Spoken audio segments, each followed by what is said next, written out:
आज जिस जमीन पर बनी मस्जिद के नीचे मंदिर होने का झगड़ा है, हम मंदिर के नीचे क्या था इसका भी जवाब खोजेंगे। सोना भी मिल सकता है, लोहा भी मिल सकता है, तेल भी निकल सकता है, कोई नदी भी मिल सकती है। मैं इस वीडियो के जरिए समस्त भारतीयों के लिए एक ऐसा मिशन लॉन्च कर रहा हूं जिसके लिए सभी भारतीय मुझे कोसने वाले हैं, लेकिन इससे फायदा भारत को बहुत होगा। भारत में जहां भी जमीन है उसके नीचे क्या है, इसका फाइनल जवाब हमेशा हमेशा के लिए मिल जाएगा।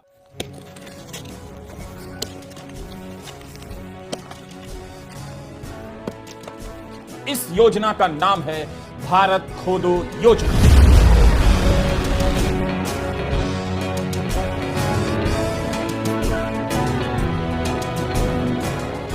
खोदने की कोई गाइडलाइन जारी नहीं की जाती। आप अपनी या किसी की भी जमीन खोद सकते हैं। जमीन खाली हो जरूरी नहीं। आपके पास अगर फ्लैट है तो फ्लैट खोद डालिए, अपार्टमेंट है तो अपार्टमेंट का बेसमेंट खोद डालिए। आपके फ्लैट के नीचे क्या है इसका जवाब खोद कर मिलने वाला है।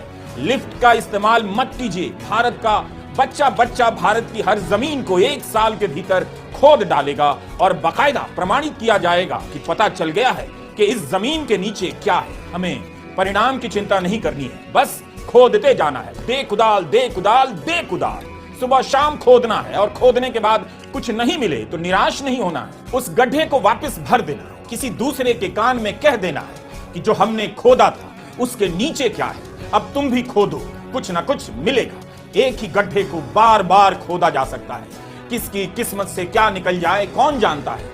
क्या पीडब्ल्यूडी के सड़क बनाने के बाद सिंचाई विभाग उसी सड़क को नहीं खोदता है तो खुदी हुई जमीन भरने के बाद भी खोदी जा सकती है। इसी योजना का नाम है भारत खोदो योजना। दोस्तों नमस्कार। रवीश कुमार का भारत खोजो योजना यानी कि जमीन के नीचे क्या है, पहले क्या था और अब क्या है, इसको जानने की इच्छा जो है भारत सरकार की, उसको लेकर के रवीश कुमार ने भारत खोजो योजना चलाया है। और इस योजना के तहत उन मंदिरों और मस्जिदों की खुदाई हो रही है जिस मस्जिदों के अंदर मंदिर है, क्या उसके अंदर मंदिर है या उसके नीचे जो है कि कुछ और है। क्योंकि पुराने तत्व यानी जो पुराने विभाग के जो लोग हैं, पुरातत्व के जो लोग हैं, वो जब खुदाई करते हैं तो उसमें सोना चांदी और बहुत कुछ उसमें निकलता है। और आज वही रवीश कुमार बता रहे हैं कि भारत खोदो योजना के तहत आज हमारी सरकार इतनी नीचे चली गई है कि वो हिंदू मुसलमानों को किस तरह से आपस में लड़ा रही है। दोस्तों आइए देखते हैं रवीश कुमार का भारत खोजो योजना में क्या क्या और रवीश कुमार ने शामिल किया है, किस तरह से बता रहे हैं। आइए जानते हैं और हम आपको मिलते हैं वीडियो के अंत में। हम पहले ही बता देना चाहते हैं, भारत खोदो योजना का नेहरू की किताब भारत एक खोज से कोई रिलेशन नहीं है। केवल जमीन ही नहीं, इमारत है तो इमारत के नीचे क्या है इसका जवाब मिल जाना चाहिए। पेड़ है तो पेड़ के नीचे क्या है, नदी है तो नदी के नीचे क्या है, पहाड़ है तो उसके नीचे क्या है। हम सब खोद कर नीचे चले जाएंगे और पता लगा लेंगे कि जमीन के नीचे क्या है। भारत खोदो योजना की कल्पना भारत के प्रधानमंत्री श्री नरेंद्र मोदी ने भी नहीं की होगी, लेकिन इसकी प्रेरणा उन्हीं की राजनीति की धारा से मुझे मिल गई। आप कह सकते हैं चाहे तो संभल की मस्जिद और अजमेर शरीफ की दरगाह के नीचे खुदाई करने की राजनीति ने मुझे प्रेरित किया। भारत खोदो योजना की कल्पना मेरे भीतर साकार हुई। प्रधानमंत्री मोदी चाहें तो मैं इसका कॉपीराइट उन्हें दे सकता हूं।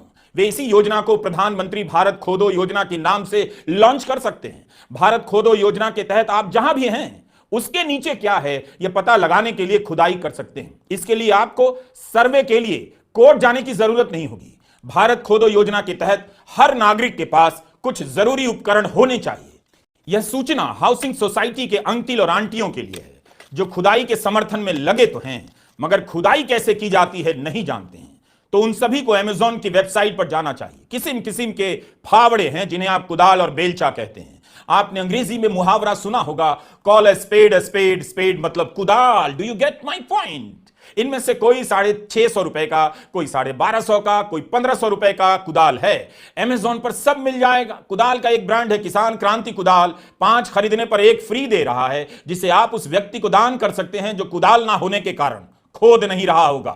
मतलब कोई आदमी ऐसा ना दिखे जो खोद ना रहा हो, सबको खोदना पड़ेगा। खोद कर निकाली गई मिट्टी को उठाने के लिए तसला बहुत महंगा नहीं। इंडिया मार्ट की साइट पर 16 इंच के लोहे का तसला मात्र 95 रुपए का मिल रहा है। तो आज ही ऑर्डर करें तसला और कुदाल, शामिल हो जाएं भारत खोदो योजना में। भारत खोदो योजना में किसी मशीन का इस्तेमाल नहीं होगा।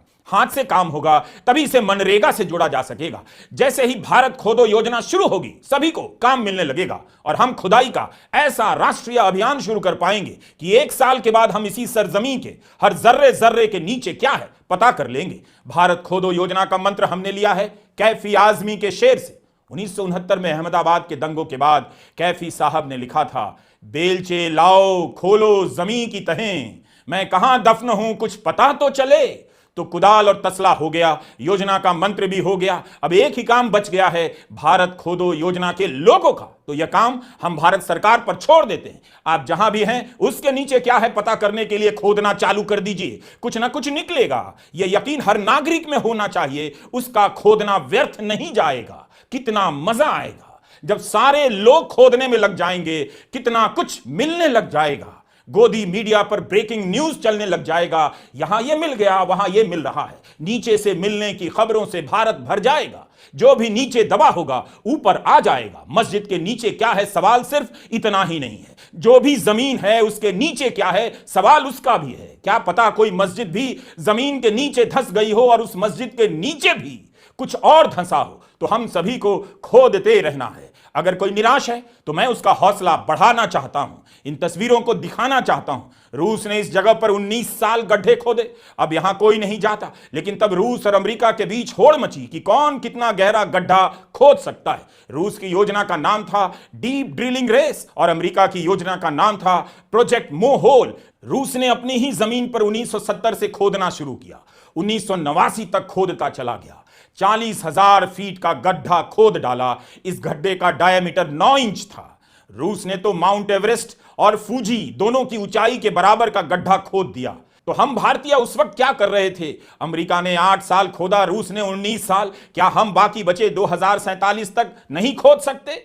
मेरे सामने यही सवाल था। 1947 से हम आजाद हैं, हम अपनी जमीन के मालिक हो चुके हैं, फिर भी हमने अभी तक खोदा नहीं। अभी भी देर नहीं हुई है, हम 2047 तक भारत खोदो योजना चला सकते हैं। संभल की मस्जिद के नीचे मंदिर का पता लगाने का सर्वे नहीं होता तो भारत खोदो योजना का आइडिया नहीं आता। कई बार मूर्खता हमें विद्वता की तरफ ले जाती है। अगर हम अपनी जमीन खोदना शुरू कर दें तो क्या पता अपने कमरे के नीचे से सीधा वॉशिंगटन पहुंचने का रास्ता निकल जाए, ट्रंप को पता भी ना चले हम अमेरिका आ गए। तो आप आज ही कुदाल उठाइए, खोदना चालू कर दीजिए। अपनी जमीन के नीचे क्या है खोद कर पता कीजिए। पड़ोसी की जमीन के नीचे क्या है खोद कर पता कीजिए। मस्जिद के नीचे क्या है खोद कर पता कीजिए। मंदिर के नीचे क्या है खोद कर पता कीजिए। जहां कुछ भी नहीं उसके नीचे क्या है खोद कर पता कीजिए। जंगल के नीचे क्या है खोद दीजिए, सारे जंगल और जंगल के नीचे पता चल जाएगा। आसमान के नीचे जमीन है, लेकिन जमीन के नीचे क्या है, इस सवाल का जवाब तभी मिलेगा जब आप खोदने लग जाएंगे। तो हम सभी भारतीय मिलकर अपना और दूसरों का घर खोद डालें तो पक्का कुछ ना कुछ मिलेगा। जरूरी नहीं कि मस्जिद के नीचे मंदिर ही निकले, बौद्ध मठ भी निकल सकता है और किसी का कंकाल भी। एक जमीन के टुकड़े पर कितना कुछ हो सकता है। भारत खोदो योजना का मजाक उड़ाने वालों से मेरी अपील है, 1989 में आई कॉमिक स्ट्रिप पढ़िए। रिचर्ड मैगवायर ने बाद में अपनी इस कॉमिक स्ट्रिप को उपन्यास में बदल दिया। इस उपन्यास का नाम है हियर, हिंदी में मतलब हुआ यहां, इधर। इसी नवंबर में अमेरिका में फिल्म रिलीज हुई, उसका नाम हियर है, जो रिचर्ड मैगवायर के उपन्यास पर आधारित है। इस फिल्म की कहानी तो यही है कि जिस जमीन पर 1959 में घर बना था, जिसमें एक भरा पूरा परिवार रहा करता था, उसी जमीन पर 1764 में जंगलों को काटकर लकड़ी का एक घर बना जो आग में जल गया। 1764 से 2500 साल पहले जंगल था और जंगल बर्फ की चादरों से ढका था। उसके 7000 साल पीछे हरे भरे जंगल थे, लेकिन 8000 ईसा पूर्व वहां की जमीन कुछ दलदली सी थी, कुछ घास फूस उगे थे। इस तरह से उसी जमीन के टुकड़े ने दलदल से जंगल, जंगल से लकड़ी का घर और लकड़ी के घर से सीमेंट का घर बनते देखा। रॉबर्ट जेमेकिस की यह फिल्म है। फिल्म बनाने वालों ने काश संभल से लेकर ज्ञानवापी और अजमेर शरीफ दरगाह के सर्वे को शामिल कर लिया होता तो उनकी फिल्म संभल बरेली अजमेर में सुपर हिट हो जाती। खोदने की मांग करने वालों को पता होना चाहिए, गूगल मैप्स ने उन्हें पहले ही समझ लिया था। हियर फिल्म के बाद गूगल मैप्स ने एक नया नक्शा बनाया है। यह नक्शा अमेरिका के कुछ इलाकों के लिए काम करता है, लेकिन इसे ट्रंप को फोन कर भारत में भी चालू करवाया जा सकता है। जैसे ही आप गूगल के सर्च बार में किसी जगह का पता डालते हैं, गूगल मैप्स आपको उस जगह के 500 साल पुराने इतिहास से लेकर 50 साल पहले तक के इतिहास के बारे में बता देता है। जैसे हमने सर्च में व्हाइट हाउस डाला, जहां अमेरिका के राष्ट्रपति रहते हैं, ट्रंप रहने वाले हैं, व्हाइट हाउस के मोहल्ले के बारे में बताया गया है। 500 साल पहले यहां पर नाकाचतांक लोग रहते थे, उनके जंगलों में हरियाली थी, जनजीवन फल फूल रहा था। आज से 400 साल पहले इस जगह पर इंग्लैंड से कैप्टन जॉन स्मिथ पहुंचे और इस जगह का भूगोल और इतिहास बदल दिया। यहां के मूल निवासियों को खत्म कर दिया गया। 300 साल पहले इस जगह पर अंग्रेजों ने बड़ी बड़ी बस्तियां बना ली, फार्म खड़े कर दिए। आज से 50 साल पहले इसी जगह पर वॉशिंगटन मेट्रो का पहला हिस्सा बनकर तैयार हो गया। सोचिए, व्हाइट हाउस के नीचे अगर खुदाई की जाए, संभल की मस्जिद के नीचे खोदने वालों को व्हाइट हाउस ले जाया जाए तो वो कितना कुछ खोद कर निकाल देंगे। इसलिए जमीन के नीचे क्या है, यह सवाल बहुत बड़ा है। लेकिन हिंदूवादी संगठन बहुत लिमिटेड सवाल पूछ रहे हैं कि मस्जिद के नीचे क्या है। हम चाहते हैं कि वे हर जमीन के नीचे क्या है इसका पता लगवाएं। कुछ बना नहीं सकते तो क्या हुआ, खोद सकते हैं। भारत में भी 1957 में एक फिल्म आई, नया दौर। फिल्म के सीन में कुदाल और धुरमुस का प्रचुर इस्तेमाल है। दिलीप साहब के नेतृत्व में उनके साथ पूरा गांव खोदने आ जाता है और एक सड़क बना देता है।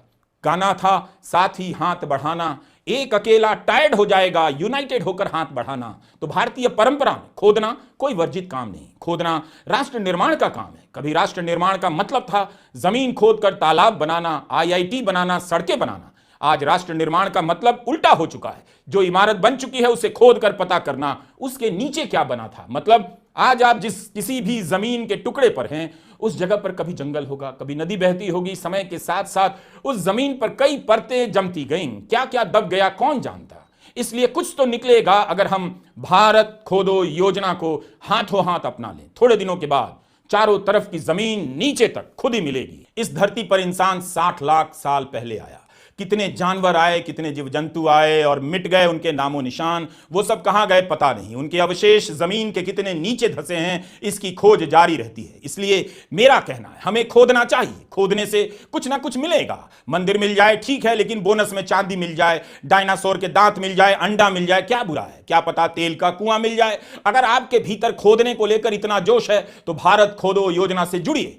भारत खोदो योजना को कानूनी रूप दिया जाना चाहिए। दोस्तों, जैसा कि आपने वीडियो में देखा कि किस तरह से रवीश कुमार ने भारत खोजो योजना को लेकर के किस तरह से बताए हैं, और वे भी बता रहे हैं कि जिस तरह से पहले पुरातत्व के जो लोग हैं वो जिस तरह से खोद करके जमीन के अंदर से अवशेष निकालते हैं और पुराने चीज़ों को निकालते हैं, कंगाल निकालते हैं, तेल और खदानों की खोदाई करते हैं। आज ठीक उसी प्रकार हमारी जो सरकार है वो मस्जिदों को, मदरसों को खोद करके किस तरह से उसके नीचे से मंदिर निकाल रही है। ये एक साजिश और ये एक राजनीतिक मुद्दा है। इस पे रवीश कुमार ने बताया कि अगर हमारी सरकार चाहती तो इसको बंद भी करा सकती थी, लेकिन रवीश कुमार इतने नाराज हैं हमारे सरकार से, हमारे गवर्नमेंट से, मोदी सरकार से, कि वो भारत खोजो योजना को लेकर के इस तरह बता रहे हैं कि जैसे जमीन को खोदते जाओ, खोदते जाओ, खोदते जाओ, नीचे जाएंगे तो नीचे कुछ ना कुछ जरूर निकलेगा। और इस तरह से बताए हैं कि जैसे अमेरिका में, रूस में जिस तरह से उन्होंने खुदाई किया, खुदा करके किसने अवशेषों को निकाला और एक गड्ढा तक बना दिया और चट्टान की तरह उस गड्ढे को ऊंचा खड़ा कर दिया। दोस्तों, इसी को लेकर के रवीश कुमार ने वो सारी बातें आपको वीडियो में समझाया। आपकी अपनी राय क्या है रवीश कुमार की इस खोदो योजना को लेकर के? क्या यह रवीश कुमार की योजना सही है या गलत? आप अपने नीचे कमेंट बॉक्स में, वीडियो के नीचे कमेंट बॉक्स में लिखें। वीडियो अच्छी लगी हो तो वीडियो को लाइक, शेयर और हमारे चैनल को सब्सक्राइब जरूर करें। हम आपको मिलते हैं फिर नए वीडियो में। तब तक के लिए नमस्कार। आपका दिन शुभ हो।